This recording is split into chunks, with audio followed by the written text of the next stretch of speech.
A biggie-sized cousin of garlic, onions can be monster producers in your garden if given the chance. And although getting the right variety for your area and planting it at the right time is the most important factors for success, onions like this sweet yellow Walla Walla here also like to be fed.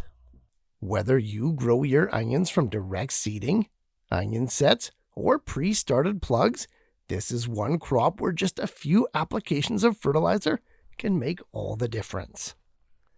Hi, I'm Jeff from the Ripe Tomato Farms. Welcome back to another episode of the Garden Quickie, the show where in 2 minutes or less, we're a little bit crazy about our onions. Because today's episode is all about them. Specifically, how and what to feed your onions with to get the biggest bulbs possible. Time's short though, as you know it is, so let's dive in.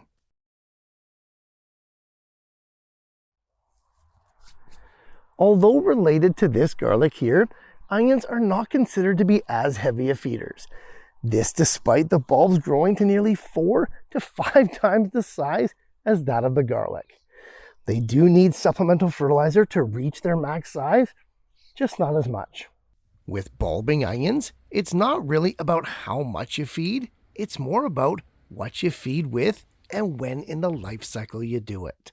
Right off the bat, onions, which are normally planted in the spring, should be left alone for the first 2 weeks. Let the plants settle in and establish some of their root network as they transition to the new environment. After that, we can finally start to feed our onions. Initially, we want to continue to support that growth underground, so we're going to choose fertilizers that are higher in phosphorus. Phosphorus, of course, being that middle number on your NPK ratio of nutrients. Try to skew higher in that middle number, or go completely balanced across the board, at least for the first 1 to 2 feedings. In years past, I felt that with fertilizing onions, it was all about the nitrogen. Onion bulbs are not a root, and they're most certainly not a fruit, so I didn't put much importance on those other nutrients. Nitrogen is key, yes, but fed exclusively or in a ratio that's too high is going to result in giant green tops. Not only that, the necks are going to be much too big and thick to break come harvest time, and those bulbs are going to seriously underperform. Instead, we want to focus on a balanced mix that yes does have some of that nitrogen, but also starts to skew higher in that last number, potassium. Have that third number at least match your nitrogen, and your onion bulbs will explode in size. It's a simple switch of going from more nitrogen and phosphorus based to that of potassium. Now, you can go balanced, it's still going to get you there, but going this route is going to put you over the top. A typical bulb onion feeding schedule, starting with that planting date as our baseline, is therefore going to look like this.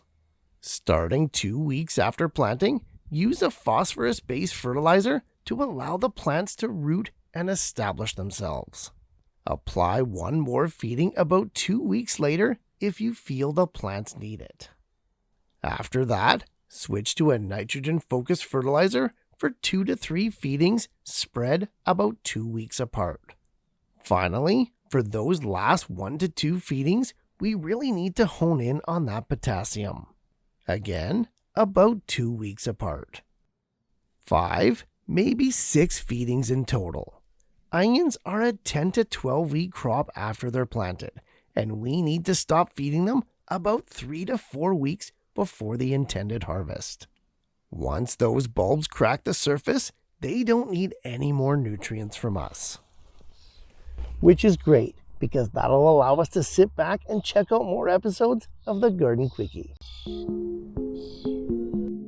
Thanks for watching, guys. And hey, if Garden Quickies are your thing, make sure to subscribe and click on this playlist here as we explore and solve more growing issues in 2 minutes or less.